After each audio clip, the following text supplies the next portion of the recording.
Bem-vindos, estamos estudando Jeremias, o profeta chorão. Em nosso último programa vimos um dos seus sermões de representação simbólica que Jeremias pregou. Deus lhe revelou este sermão enquanto ele observava o trabalho de um oleiro reciclando um vaso. Jeremias pregou um outro sermão simbólico. Um dia Deus o mandou levar um vaso grande e bonito para o templo.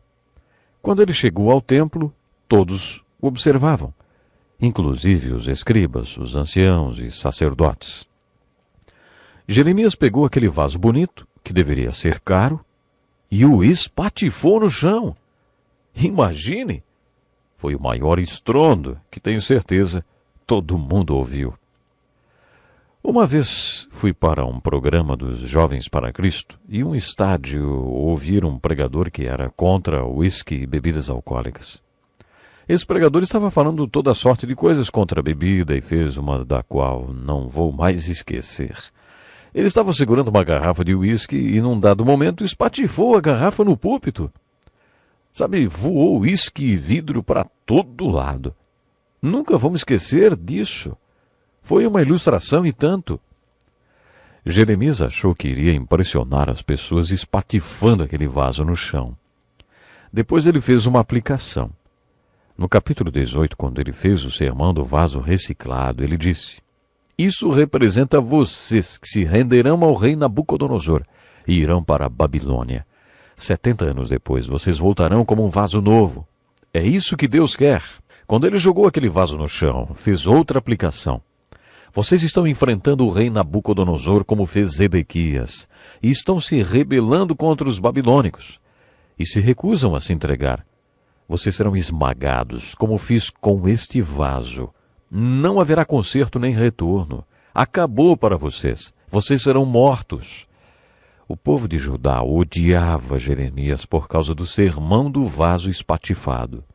Terminamos o último programa falando sobre a aplicação do primeiro sermão de Jeremias, o sermão do vaso reciclado. Seu segundo sermão é sobre o vaso que foi espatifado no templo. E a aplicação que fazemos destes dois sermões é a seguinte: há momentos em que todos nós que cremos em Jesus enfrentamos problemas, porque todos nós, tal qual ovelhas, nos desviamos, cada um de nós se volta para o seu próprio caminho. E temos vivido as consequências de sermos como ovelhas. No livro de Provérbios, Salomão diz que todos nós viveremos o terror do caminho que escolhemos. Deus usa as consequências das nossas escolhas para nos ensinar. É assim que crescemos. Algumas de nossas experiências deixam cicatrizes permanentes. Temos que ser reciclados, passar por várias tempestades até que o vaso novo seja formado.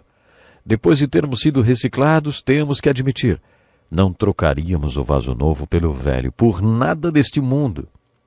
Talvez você já tenha ouvido falar de Joni Eareckson, quadriplégica que, acomodada em uma cadeira de rodas, pinta quadros segurando o pincel com a boca. Ela não mexe em nenhuma parte do seu corpo, do pescoço para baixo. No seu filme, ela declara: "Prefiro estar nesta cadeira de rodas com Deus do que estar andando com meus próprios pés e sem Deus." O que essa moça quer dizer, hein? Ela era saudável e levava uma vida normal, mas sem Deus. Eu tive a oportunidade de conhecê-la pessoalmente. Quando quebrou o pescoço em um mergulho, Johnny passou por uma experiência de reciclagem de vaso velho para novo. Ela não iria querer passar por esse processo outra vez, mas esse processo agonizante a tornou um vaso novo. Ela não trocaria esse vaso novo com Deus pelo velho sem Ele. Ela prefere estar sobre uma cadeira de rodas com Deus do que andando sem Deus. O sermão do vaso espatifado ilustra algo diferente. Às vezes, como resultado de nossas escolhas, adquirimos cicatrizes irreversíveis. Algumas cicatrizes saram, mas às vezes, quando fazemos nossas escolhas, quando pecamos, as consequências são absolutamente desastrosas e irreversíveis. Eu disse isso quando estudamos o pecado de Davi. Às vezes sua vida vira uma bagunça tão grande que fica impossível para você endireitar qualquer coisa. Era essa a situação quando Jeremias fez o sermão do vaso espatifado. As mensagens de Jeremias são muito impressionantes, mas às vezes nos cansamos de ouvir sobre destruição e tristeza. Até Jeremias disse que estava cansado de pregar o que Deus o mandou pregar. Jeremias adoraria poder pregar alguma coisa boa para o povo de Judá. Ele falou que Deus só o mandou pregar sobre calamidade, desastre e tragédia, e que gostaria de falar alguma coisa boa para aquele povo. Mas ele não tinha nada de bom para falar para Judá. A única coisa boa que ele tinha para falar era o sermão do vaso reciclado. Se vocês se renderem e forem para a Babilônia, voltarão como vasos novos. E essa era a parte boa do sermão de Jeremias. Quando Jeremias começou a pregar sua mensagem de esperança, como Isaías fez, ele entrou nas profecias messiânicas. Em vários trechos ele vai além do retorno do cativeiro babilônico e fala sobre a vinda do Messias, que é a grande esperança, não só para Judá, mas para todo o mundo. Você observará que existe o mesmo padrão nas profecias messiânicas de Isaías e de Jeremias.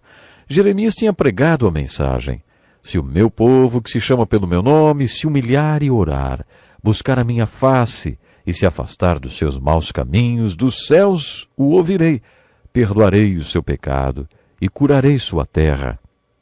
Como o povo não ouviu sua pregação, ele sabia que teria que pregar que o cativeiro estava se aproximando. Jeremias fez muitos sermões para os que seriam levados cativos para a Babilônia. Os dois profetas sabiam que o povo seria levado cativo e, é claro, viam isso como uma calamidade. Se não fosse pelas pregações de Jeremias, eles não teriam esperança alguma. Vamos ver algumas das bonitas mensagens de Jeremias para o povo quando este estava sendo levado cativo.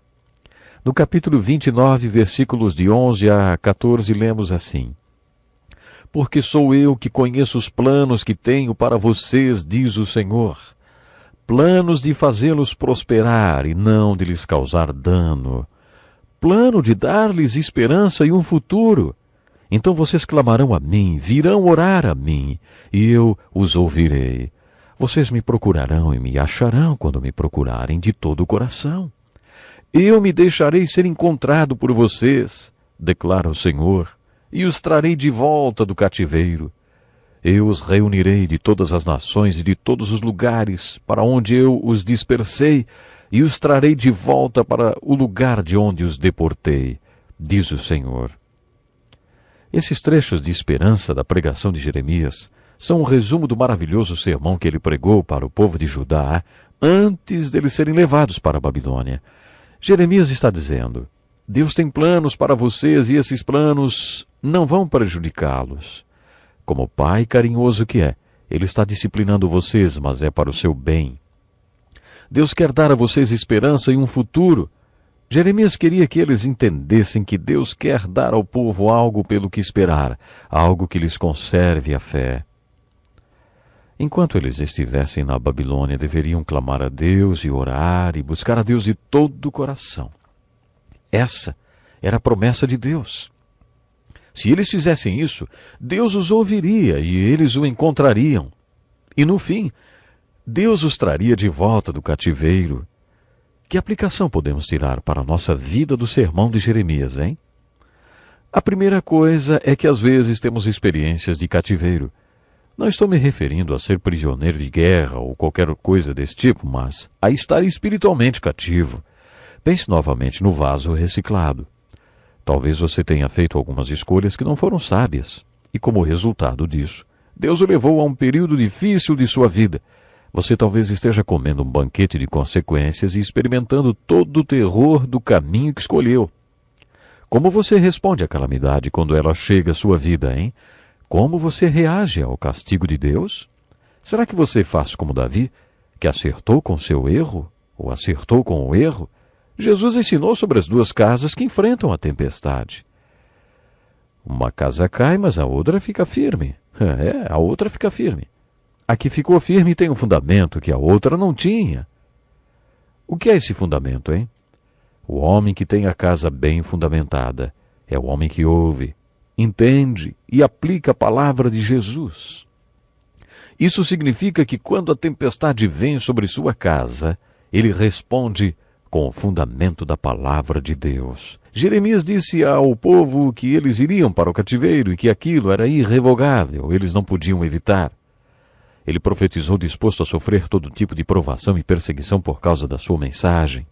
Ele acreditava em sua própria pregação porque ela tinha vindo de Deus.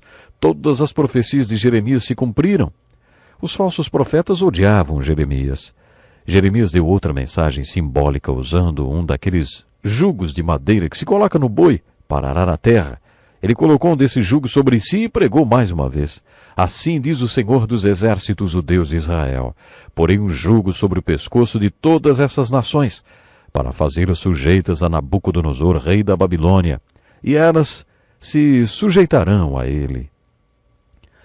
Ananias, um dos falsos profetas, desafiou Jeremias com um jugo quebrado nas costas. Assim diz o Senhor dos Exércitos, Deus de Israel: quebrarei o jugo do rei da Babilônia. Em 2 anos trarei de volta a este lugar todos os utensílios do templo do Senhor que Nabucodonosor, rei da Babilônia, tirou daqui. Ele desmentiu Jeremias, dizendo que o cativeiro não duraria 70 anos. A isso Jeremias respondeu: escute, Ananias, o Senhor não o enviou. Mas assim mesmo você persuadiu esta nação a confiar em mentira. Por isso assim diz o Senhor: vou tirá-lo da face da terra. Este ano você morrerá, porque pregou rebelião contra o Senhor. 2 meses depois, Ananias morreu. Tudo que Jeremias e outros profetas do Senhor profetizavam acontecia. A profecia deles era cumprida ao pé da letra. Isso provava que eram profetas verdadeiros. Uma das cenas mais dramáticas do livro de Jeremias é quando a cidade está sendo derrubada e o rei Zedequias manda chamar Jeremias 2 vezes. Jeremias estava preso em uma cisterna por causa de tudo que tinha pregado. O rei sabia que Jeremias era um profeta verdadeiro e em segredo lhe perguntou: há alguma palavra da parte do Senhor? Jeremias respondeu: você será entregue nas mãos do rei da Babilônia. Ele não mudou sua mensagem e tudo que ele pregou se cumpriu. Há uma mensagem aqui para nós. Deus tem um plano para a nossa vida, mas precisamos nos render a Deus enquanto há tempo. Há um plano de esperança e um futuro melhor para todos nós. Até o próximo programa. Este é um estudo escrito pelo Dr. Dick Woodward, na voz do pastor Edson Bruno.